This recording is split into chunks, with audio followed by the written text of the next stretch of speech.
So pretty much, this is what you call a dry fit. I'm going to place the motor in the car. I want to make sure my motor mounts are lining up before I put the transmission on.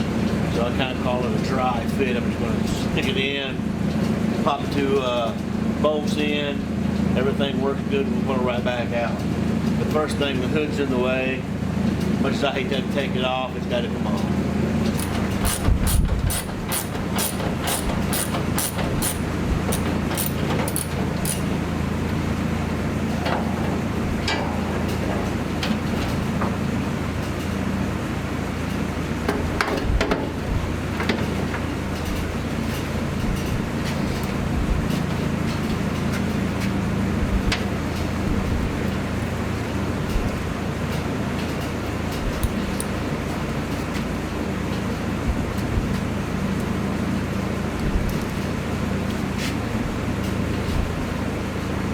This might turn into a mess.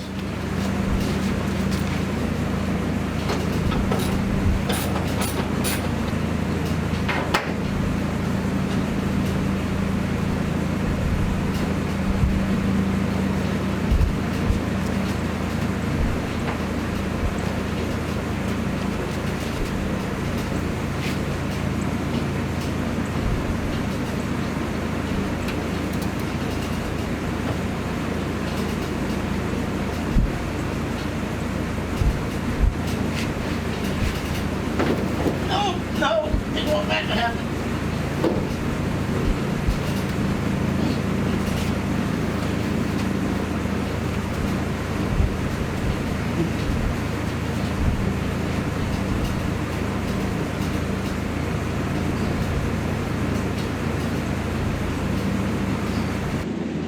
Dry fit number one.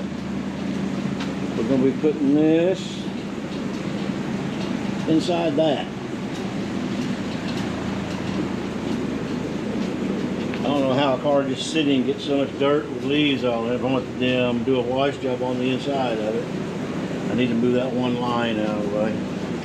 I put my old car mats up, my old Craftsman. And this was my old Plymouth. I'm saying it's probably 30 years old. I've had this one for a long time. Might be older. All right. Let's move this line out of the way.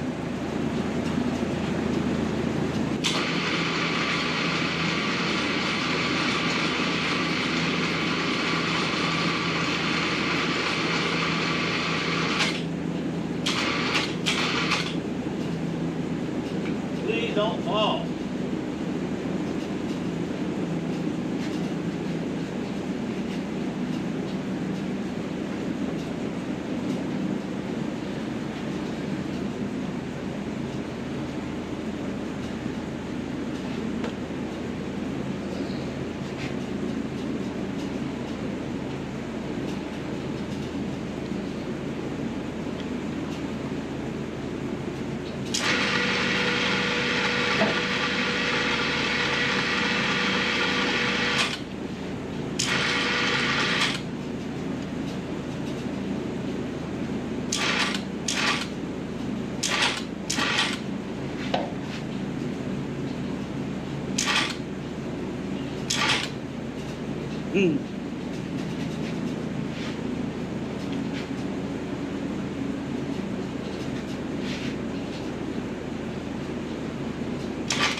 So it's in there, but that little header problem right here, hitting the power steering. I got plenty of room back here for the transmission to bolt on, start going down. That looks nice. It's gonna make me go to a manual steering box. or convert it over to a rack and pinion.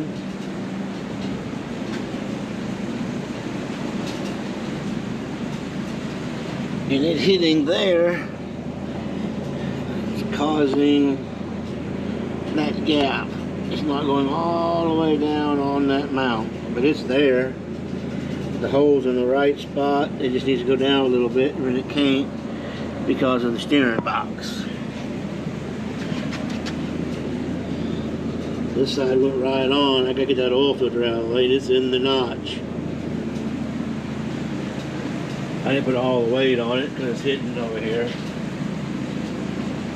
That's where we do a dry fit. As you can see, the motor's up a little bit on this side. Other than that, that exhaust port for that one's not going to hit what I had in mind.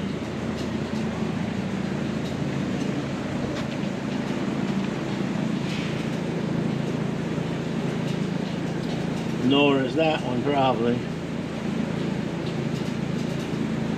See if I can't find a set of shorty headers that fit it with a power steering. If it don't,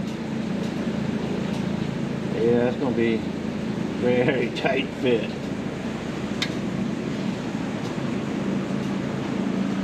That's the reason you do a dry fit. So we do get the motor back out. You notice I got some tools up here. Big hammer and floor. There it is. We gotta get that out of there. You know, that thing's a big monster. I got the bolts out. All I gotta do is lift it out of there. So there they are side by side. I kind of got the holes all lined up. So you can see right away the difference from here to here. This is a lot farther down. So you have to have, you go from one to the other, from a power steering to a manual, you have to have a longer steering column.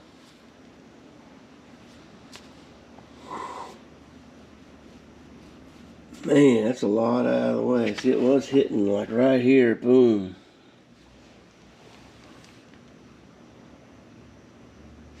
But don't come down and hit right there.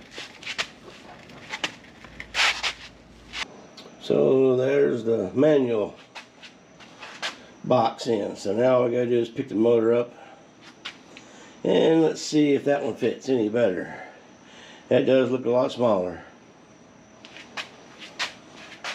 I mean, look, to give you an idea, you can see the paint from where the other one was that I didn't get on.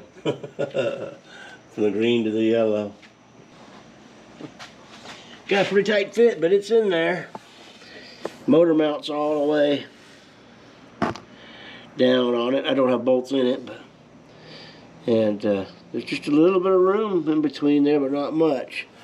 I just don't think that steering column's going to line up. I know the O2 sensor's right in the way. It might go across that or not, but I'll have to eyeball it and see.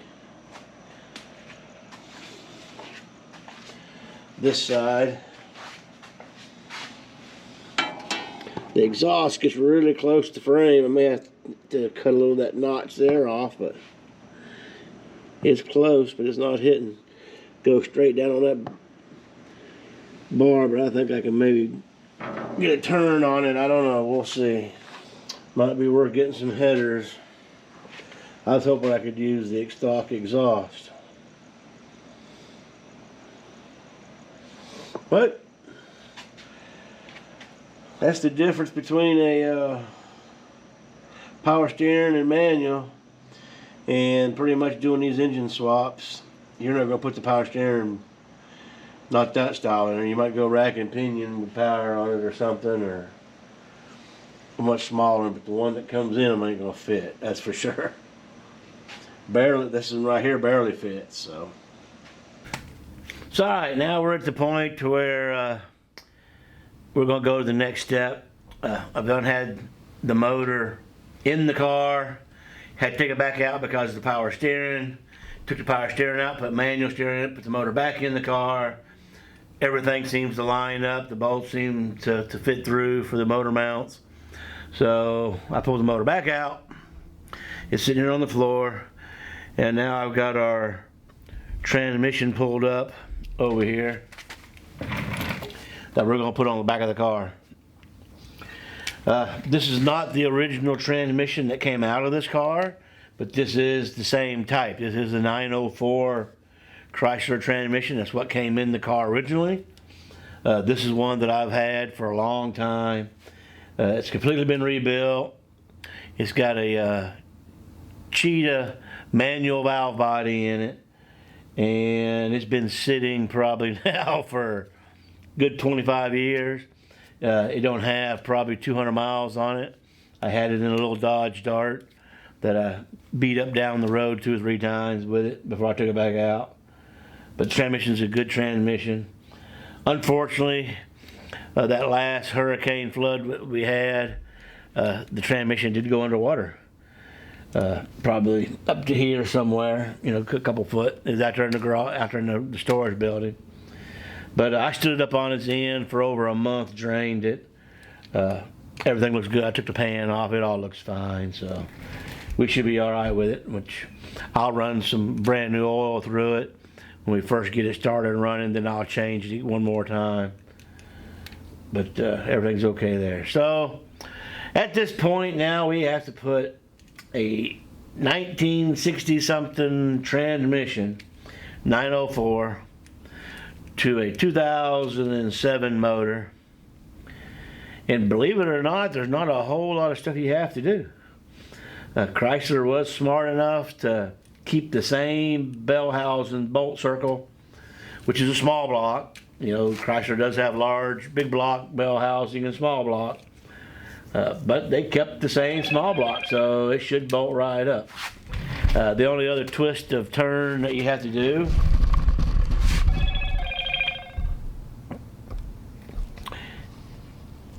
is the flex plate down here on the bottom. You have to get this flex plate. This is a special flex plate. It's made for this application. It's made to put a new model Hemi against the old transmission. So I just got it bolted up there. I wanted to see how it fit. Everything fits good there. I want to take it back off. I want to make sure it fits to my torque converter. If it works there, then we're going to marry the two together, and we're going to pick it up and we're going to stab it back in the car. So right now, I want to take this flex plate back off, and I'm going to make sure it fits to my transmission good, and we'll go from there. So on this little flex plate, it does have an indentation to where this is down, so you can kind of see how this is pooched up. And it's kind of hard to see it, but there's writing right across here. It's kind of dotted in. It took a lot. I didn't even notice it for a while, but it says engine side. So the only way this is going to go on is this bevel facing outward. And believe me, if you put it this way, none of the holes will line up on your mismatch. It can only go that way. So I don't think you'll be putting it on wrong. So one other piece that I'm going to have to address is at least they kept the same bolt pattern, and believe it or not, the crank comes out the back, and they kept the same hole pattern, or let's say the same size diameter hole for torque converters to go in. Unfortunately, they've also put a bushing in here for the new style transmission. So for this transmission that I've got to go in here, this one bushing here has got to be popped out. Hopefully it'll come out easy. Maybe not. I got a tool for it. Let's see if it'll work. All right, I got it to come out, but it wouldn't come.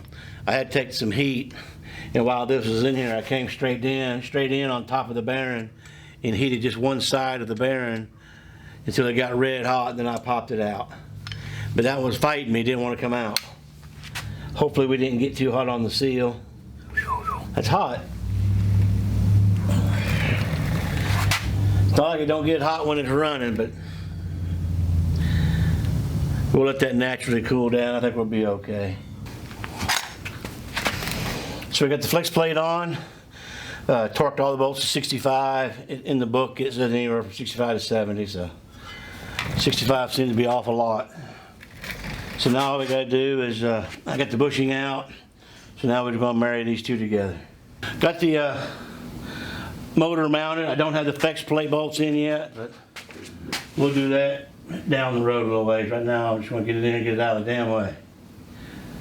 All right, bring that car forward all the way to a certain point. I hold it right there.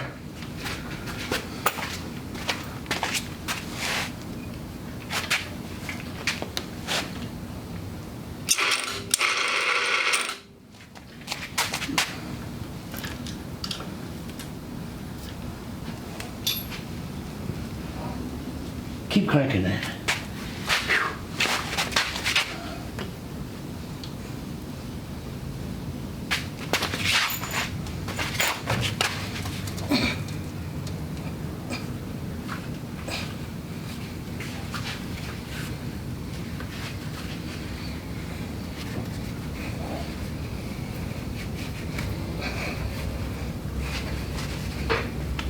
Better keep scratch up a little bit.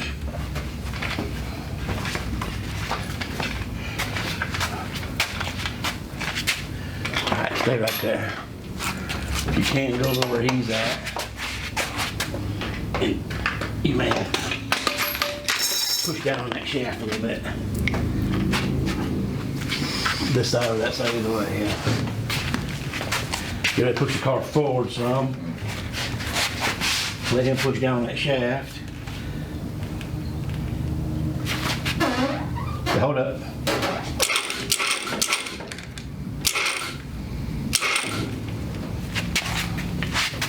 Push the car toward me.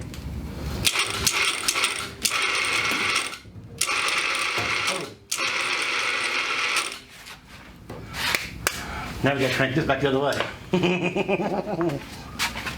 You're off of it. Well, if I could. The Yeah, exhaust manifold. Yeah, you're right. No, it's hitting the shaft for the steering. Yeah, It's sitting on it. it won't be here in a minute. I'm just getting the pressure over it, make it easy to spin.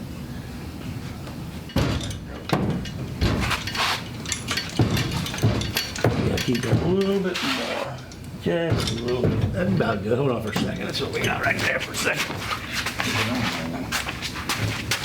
Yeah, you just need it right there. Yeah. Well, back towards you some. There you go. Hold up. Now, there. Whoop. There. It's almost there. Over here. Huh? You're in here. So, motor transmission. I threw the cover on there, kind of give it a sneak peek of what it might look like with it on there. So we got the motor back in, the car with the transmission on it. We're still not sure about the exhaust, if it's gonna come through to where I can get it to run out, or don't know if the steering column's still gonna come by and hit. But the next thing that we need to fix is gonna be the cross member.